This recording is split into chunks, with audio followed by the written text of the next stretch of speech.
Well, do we want to go ahead and whip out your super awesome spreadsheet and we can nerd out about it together? Yeah.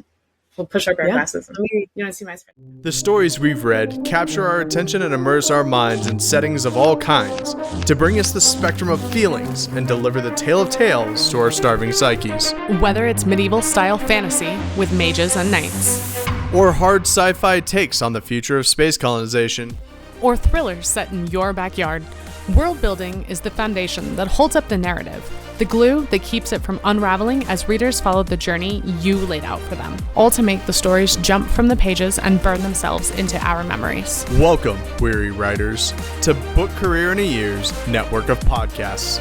This is Worlds Asunder, an insightful podcast on world and character building. My co-host is the one and only David Shadoin, better known as Shady. It's not just a descriptor, it's also his moniker. And she's the H.Y. Gregor, but you can call her Haley or Sour Patch, your friendly post-apocalyptic wasteland elf. We know.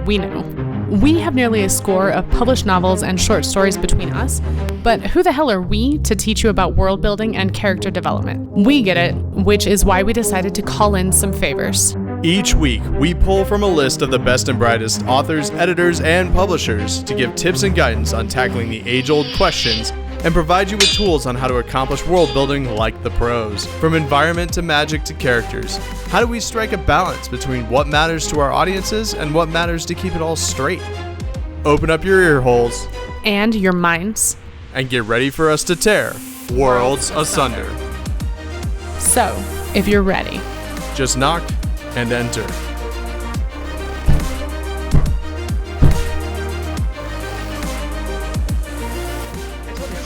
Oh, it even gives us a countdown. Yeah, I need that. I love it. All right, welcome back to Worlds Asunder, the only podcast on the internet that's giving you writer advice and a Pepsi to go with it. I don't have a Pepsi. What am I doing wrong? It's different. It's different every time. I have scotch. Where's my Pepsi? Yeah. I'll send it to you in the mail. Yes. For the next time we come visit. She's going to hold you to that. Pepsi Zero, I know. please. Dragon Con, you Pepsi over. Zero? Okay. Oh, yeah, that's right. Well, I'm going to see her before then. She's coming into Colorado. Rude. Yeah. Mic drop. So we're done. Okay, Podcast over. Fantastic tagline. Yeah, that classic tagline. We're back for another week of mayhem and mischief and talking about world building. And this week, Haley has the distinct honor of interviewing our guest. Haley, take it away. It is a distinct honor that you guys get to listen to me interview our guest because maybe something really exciting will happen. Atta girl. Yeah, we'll see. So you guys know that we're working really hard to bring in not just some of the greatest authors that we know, but a pretty large variety of genres and, experience levels for everyone. So Katie Cross, really it's kind of what doesn't she do? She's a little bit of a powerhouse. She has written, and I was making sure that the numbers were right because it looks like her bio and her website is not updated. We decided there's more than 50 books across multiple series in her Alkarra books, which is a lot of what we're going to be talking about today. And then too many short stories to try to track down and count. We gave up. There's at least 20, lots. There's lots. There's a lot. Too many. It's awesome. Yeah. It's a great problem to have. She also has written 10 romance novels, which I did not know until I Googled you. And then a couple of chitlick books is what she calls them. I don't know what that means. Chiclet. It was a genre, and then Amazon got rid of us. Was that the It's official? women's. Oh, women's fiction. Gotcha. Because chiclet was offensive for some people, so they got rid of it. Derogatory. All right. And then you now have 2 picture books, correct? The second one is getting ready to drop. Kickstarter goes live on Friday. Sweet. So by the time this comes out, you will have 2. We'll have 2. Yeah. Yes, absolutely. Excellent. So, and you narrate your own audiobooks, and you're known to your fans to write pretty quickly. You have a really unique fan engagement process. I'll ask you a little bit about that later. But for starters, I was wondering, tell us a little bit about Alkarra, how it started for you, a little bit of like the origin story, and your entry point into writing that world. Well, first of all, thanks for having me. Like hanging out with you two is my favorite night ever, talking about writing stuff. So I'm excited. So Alkarra is basically a medieval fantasy world that I made up exactly 10 years ago in 3 months or something like that. It started with my flagship novel, Miss Mabel's School for Girls, which is young adult fantasy. And it's like, I tell future readers, it's like a medieval Harry Potter, sort of magical school, haunted forest kind of feel. For the sake of this podcast, though, I started in the middle. So Alkarra is my fantasy world, and I decided we're gonna write in Alkarra. I had a producer in Hollywood, one of my producers, give me the advice to build wide, not tall. So instead of doing a lot of Bianca books, we want to like do a lot of different people in Alkarra. So that's what I did. So I started in the middle. So I did Bianca's first 4 books, and then my readers wanted more about some characters in Bianca, so I went back in time 100 years, and I did the Dragon Master trilogy. They wanted more Bianca again, so I went back forward to Bianca. And then they wanted a bunch of different stories that happened all over the timeline of Alkarra. So we went back 1,000 years. We went back 500 years. So I have this big, long timeline that I'll show you guys later. And now we do have a lot of short stories that readers have requested. We do have a lot of characters. We have a really big cast. We have a lot of people going on. And it is just so cool. So right now we're moving forward in the timeline through Bianca. And then I have a plan to move forward in the timeline with a character named Tommaso and Ava. So we have a lot happening in Alkarra all the time. It's so cool.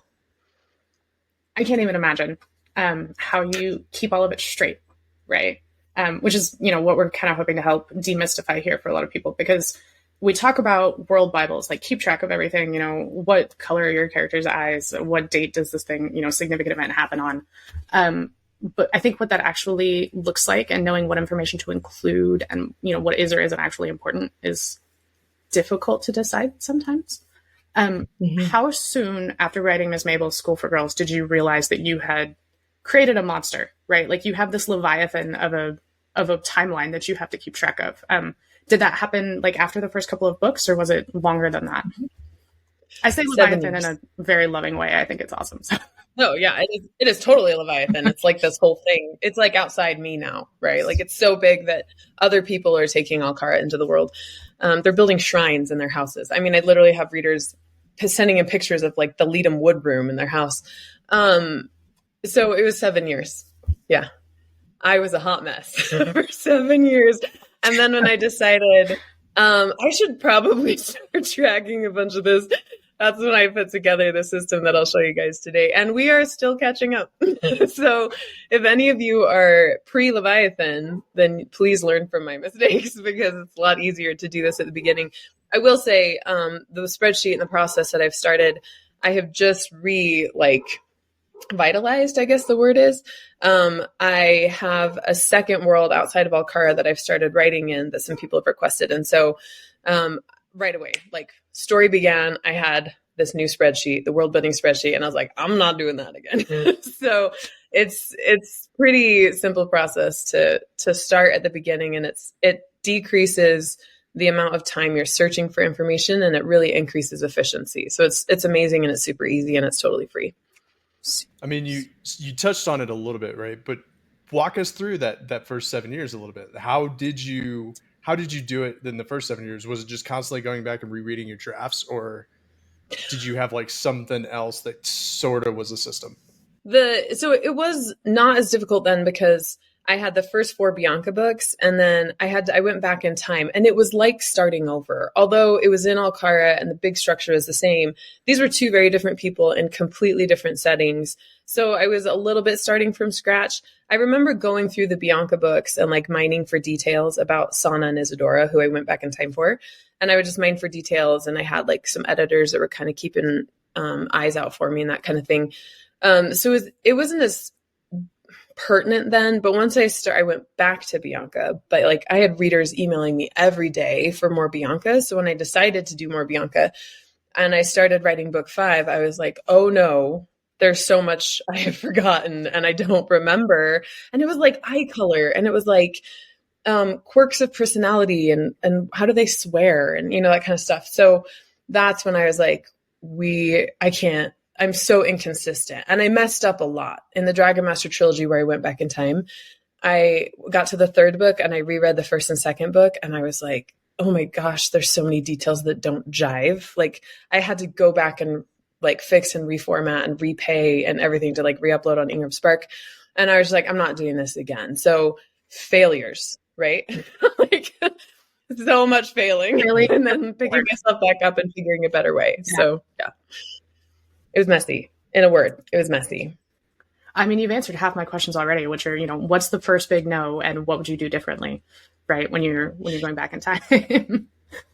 Yeah. So the first big no is don't think small. So at the time, I had no idea that Bianca would become this Leviathan. It's like such a great word. I had no idea. And my assumption was, well, I'm going to write Bianca and be done. But my readers are like, no. And I wish I had believed more in what this could have been so that I was ready. So what I would recommend to authors is like, assume you're the next Harry Potter and act accordingly. And write that on your whiteboard above your desk. So it inspires. Yeah, or whatever, right? Like Tolkien, or I don't know. Some people hate Harry Potter. I don't know. I just watched Harry Potter 5 with my kids, so it's like in my head. But like, assume from the beginning that you're going to be so big you get your own theme park. And how do you want to show up in the world from the very beginning? And that's exactly how I look at it this way. I can't tell you the opportunities that have opened for me and the professional impression I've made on people when I say, you want to see my spreadsheet?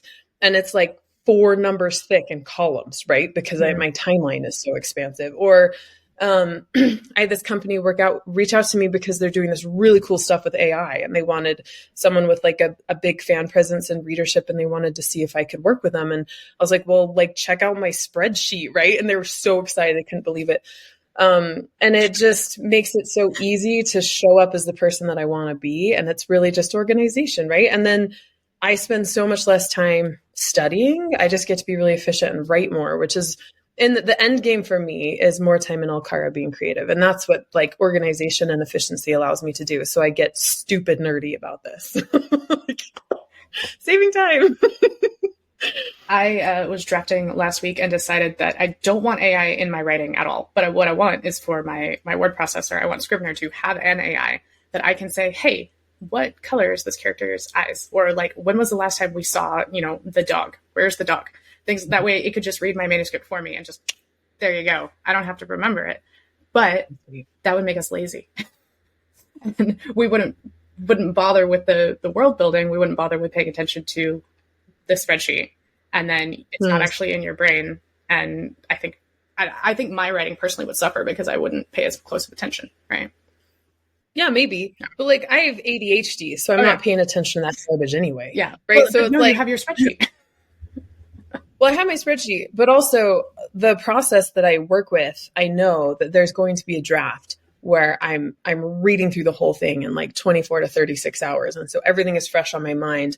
And I know sequence to sequence to sequence to sequence.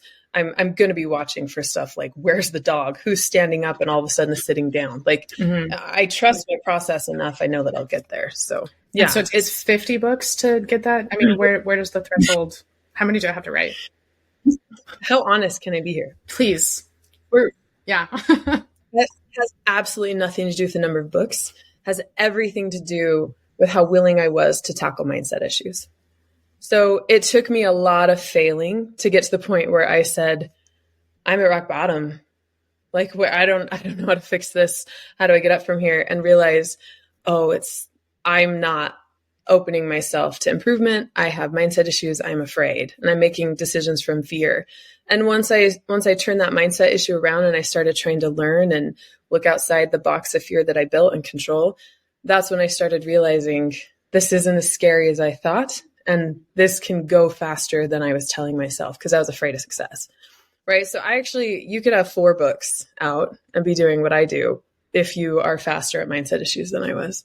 Like if you're not making decisions out of fear and you're coming from a place of acceptance and humility. I think honestly, to me, that was the game changer. When I started looking at my mindset issues instead of my fears, that's when everything changed.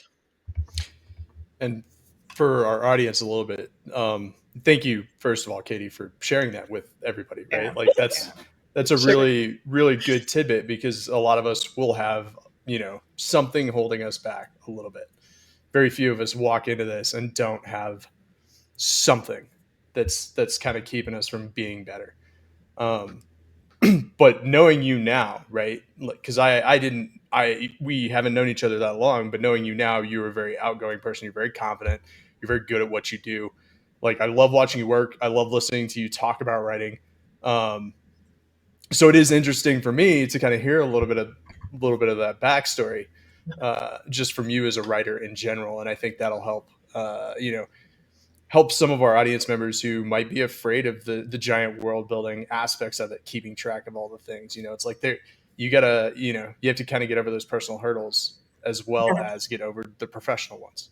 Well, and when it comes to world building, the real danger for world building is to never write, because you're having so much fun world building, or you're hiding in the world building. Yes. Please smile.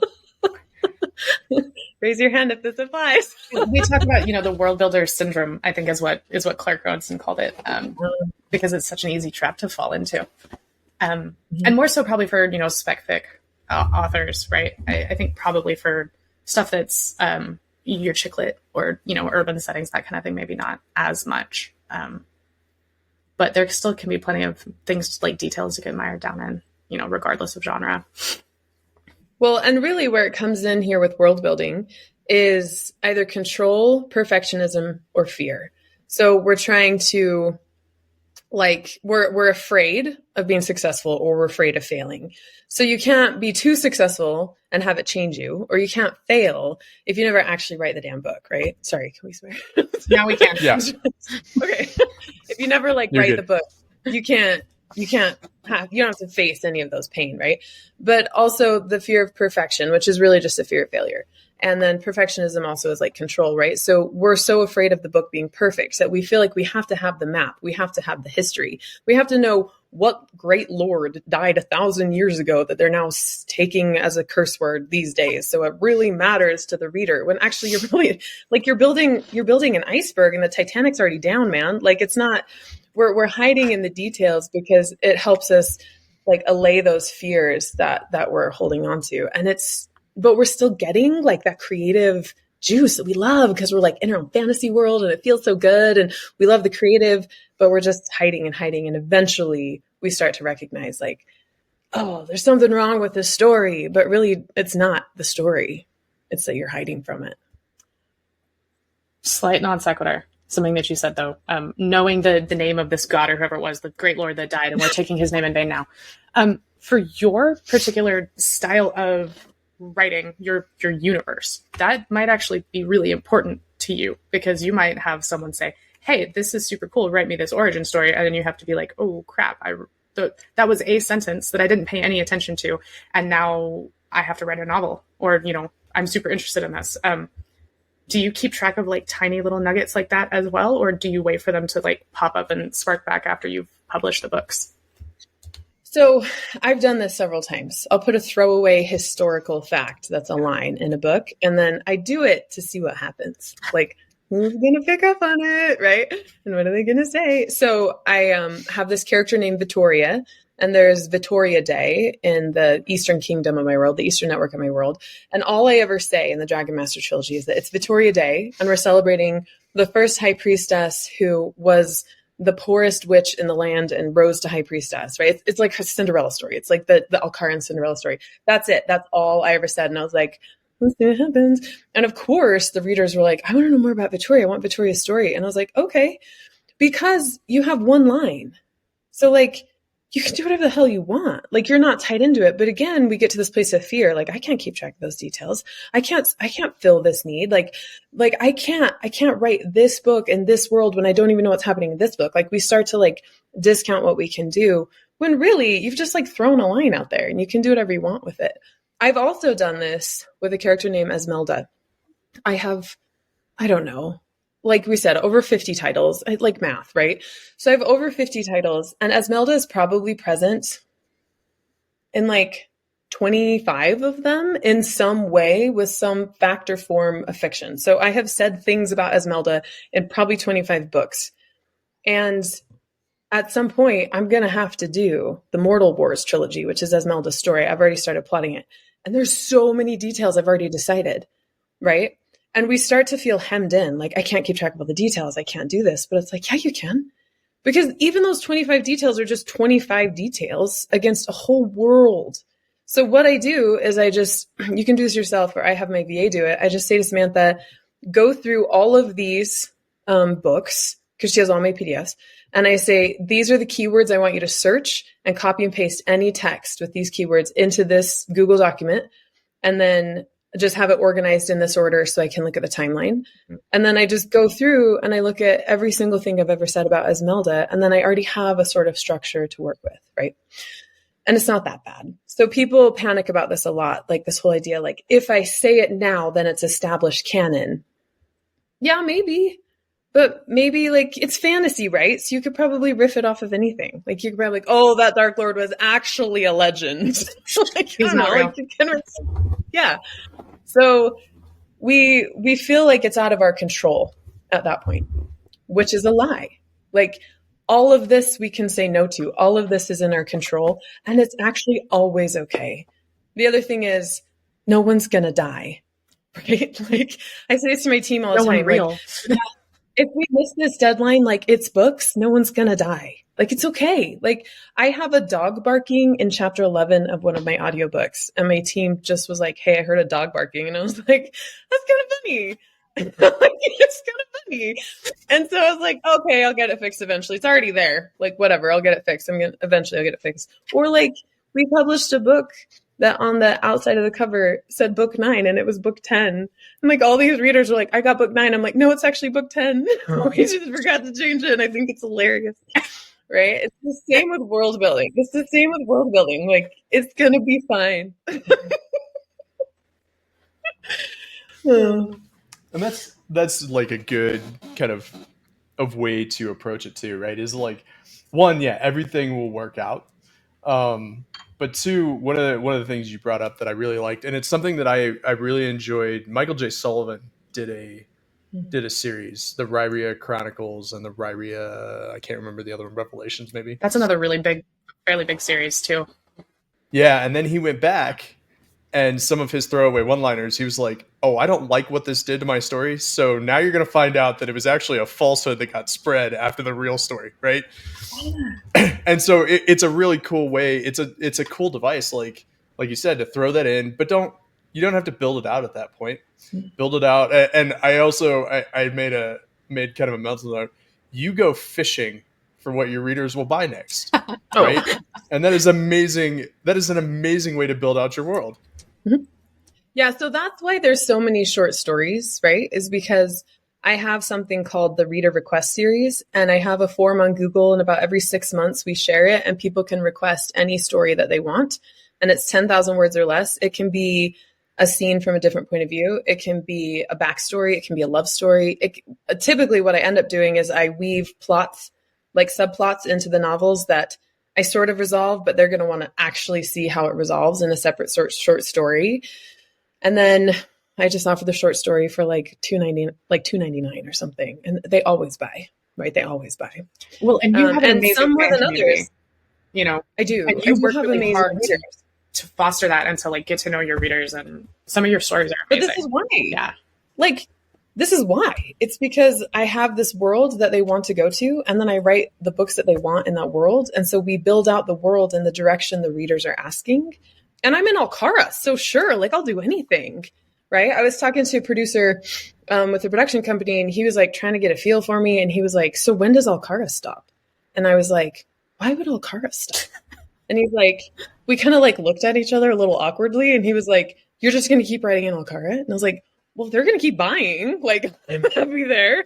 You don't see why I'm like, I don't get what we're talking about here. And he was like, you have like over 50 titles. I'm like, yeah, it's pretty cool. I probably got like hundreds more in me, right? So he was like, I was like, they're still buying. I have this world that I've built that I love. So I don't see why we'd have to ever leave it completely. Of course, I have projects going outside it because it's good to diversify, but I don't have to leave Alkarra. It's so easy to be in there. I built it. Might as well use it, right?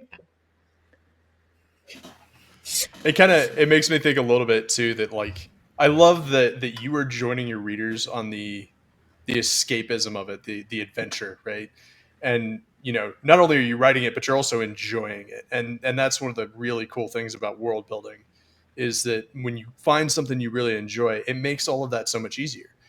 And so that's almost kind of a counter tip where it's like, hey, if you're not enjoying this world anymore, right, start building a new one.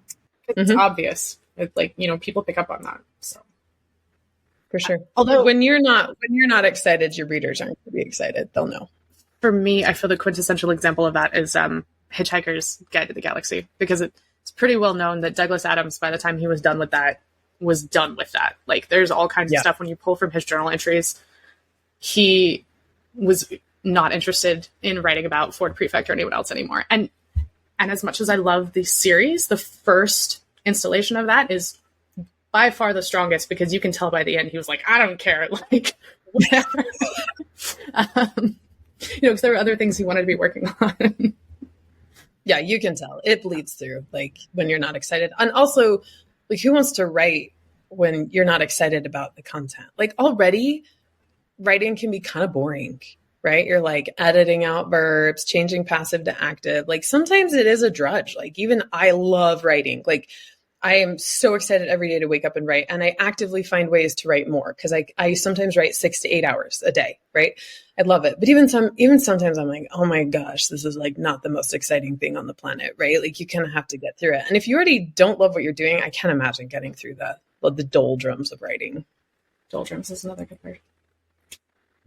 It's like you're a writer. It's almost like she's a writer or something. Yeah. She uses words. Do use words. Not always appropriately, but the amount of time that I spend on dictionary.com, it's embarrassing.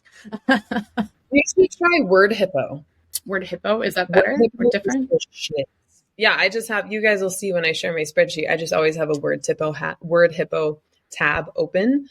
And because it's like synonyms, antonyms, you can see it used. There's like the definition. There's like all these things for any word. So I'm just constantly putting words in Word Hippo. So it's faster than hitting all of them separately. Noted. Okay. Well, do we want to go ahead and whip out your super awesome spreadsheet and we can nerd out about it together? Yeah. We'll push up our glasses. You want to see my spreadsheet? Sure. Okay. I do. Can you guys see it? Yes, ma'am. Okay. So here is the ginormous world building spreadsheet. I don't know, how many columns are we at right now? A bajillion. Yeah, we're only at 3. We're not at 4. We're in the B's, right? So we still have letters. Yeah, I didn't even know you could create a spreadsheet that big and still not crash. You can't. Euphemisms in there somewhere that we should. Well, like, you can't open it without like being online. It's like, no, like, we can't, this is not available. So this is a Google. Oh, okay. It is. Yeah, it's a Google sheet. Okay. Yeah, because then I can access it from wherever and I don't ever worry about it going away. So I'm super excited to see by the end of my career how many columns we have. I'm shooting for like 9. Okay, so for my brain, this totally makes sense, right? Some people, this won't work for their brain, but just in general, this is the structure that I have. Every column is right here. If you get to the actual book, every column is a scene. So we have chapter 1, it's under Ray's point of view. Chapter 2 is under Ren's. This is how old they are with that scene. This is sometimes not that applicable when I have a whole novel occurring over 3 months. They probably don't change age unless they do. But in this book, it spans 20 years. So it's really important for me to be able to look at a chapter that moves 5 years ahead and see how old everybody is. And then this is the actual book, because I have a lot of books. And so it's not, like, books cross. So let me show you right. Now I got to find it. So this darker purple is a short story that occurs within this novel. So that's why I sometimes have to separate out books so you can see. Anyway, so this is basically just my timeline. So I have like a 1 to 2 sentence thing saying what happens in the scene. I have all the characters, and then I have the time passed. So this is day 1. This is day 2. In Alkarra, time is reckoned by seasons. So there's 12 months. It's the same calendar we have, but it goes by seasons. So there's 1st, 2nd, and 3rd month of winter. Then there's 1st, 2nd, 3rd, 4th week of the 1st month of winter. And then there's like 30 days, right? So I track time by 1F is the 1st month of fall, 2nd week, 3rd day. And that's how they track time in Alkarra. So then on the spreadsheet, I track it then, and I track the seasons. So you can see, like, this is 2 months apart, 3rd fall to 2nd winter. we're still in the third winter, and then we go all the way to first spring. Well, I guess that's just like a month.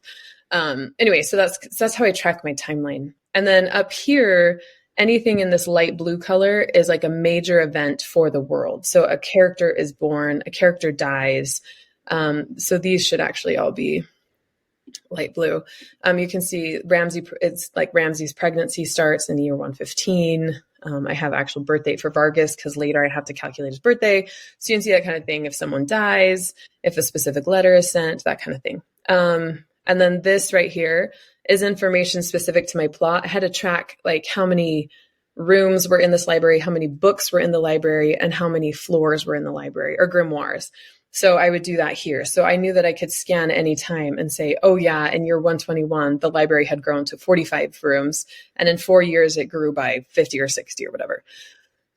So that's like the basic layout for timeline. So as I'm writing a book, and I'm going through every single scene in my second draft, which is the draft where I pull everything together. The first draft, I don't even touch the spreadsheet unless I'm putting a new character in. But the second draft is when I'm pulling all the messy ends together. That's when I put the spreadsheet together. And then in the third draft, I'll tweak the spreadsheet as details comes in. I also have, this is my timeline key. This has not been updated. I'm missing, like probably about 15 books are missing on here. And then we just have like a key, like, so we know what book it is if we need to, or how many times we've used a color, but we have to like repeat colors now. And this is my character spreadsheet. So this one, I do it alphabetically by first name. The character spreadsheet has just 2 columns, but we're at J, so we'll get there. And not all characters have been entered. This is just the characters from like the last 2 or 3 years. And then what I do is I say what book, it's so big, I can't even swipe over. I have right here what book they're mentioned, their age when they're mentioned, their birth season, birthplace, occupation, parents, appearance, and then things to know. And sometimes I thought I would track personality, but I really don't. I pretty much do everything right here in these boxes, so I can just look at it right away. So you can see right here, like Agatha in Sister Witches book 5 was 47. She had an apron that was clean, a crimson and gray uniform, salt and pepper hair. That's like what I put. This one, very tired, uses transformative magic daily. That's something to know. So that at any time I can go back and be like, oh yeah, like what was Alexi's father's name? And then I can find like his parents. He was Alexander, whatever. So you can just see like a bunch of characters. I probably have 100 characters not entered into here, honestly, because there are still books that we haven't entered into the timeline. And then my world is organized by covens. So there's like the Eastern Coven, there's the Bickersmill Coven, the Tate Coven.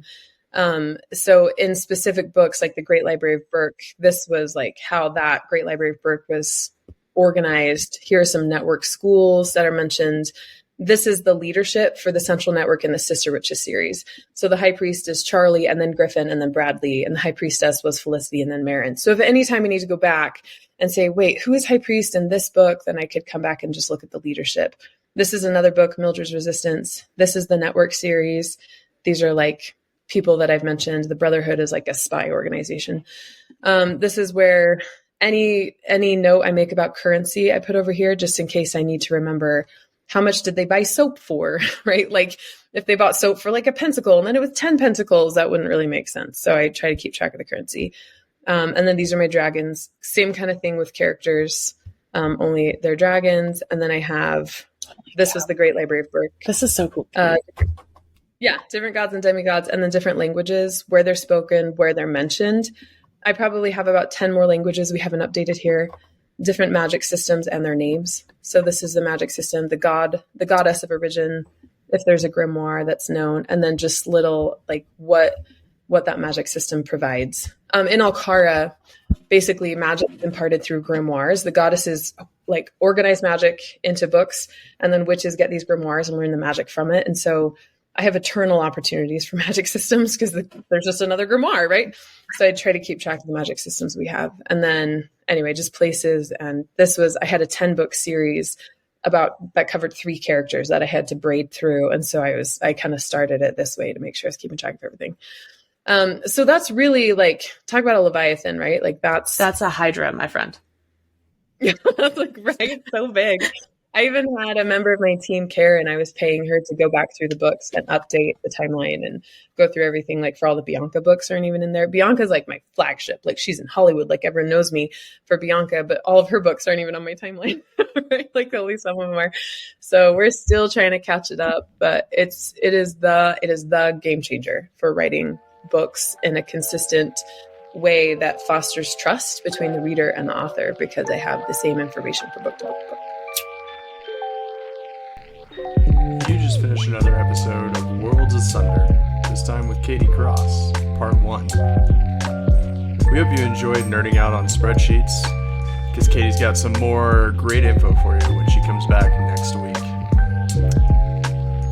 We'd like to thank you for stopping by and pardon us as we try and figure out how best to upload videos, as our podcast platform doesn't allow us to upload them so smoothly. So you'll find both audio and video versions on almost everything. As always, you can follow our authors by checking the links in the show notes, and you can find where you can find us next as well. Tune in next week when we bring you part 2 of The One with Chaos. Katie Cross. Make sure you subscribe wherever you listen to Book Career Network podcasts. And thank you again for helping us tear the world asunder. We'll see you next week.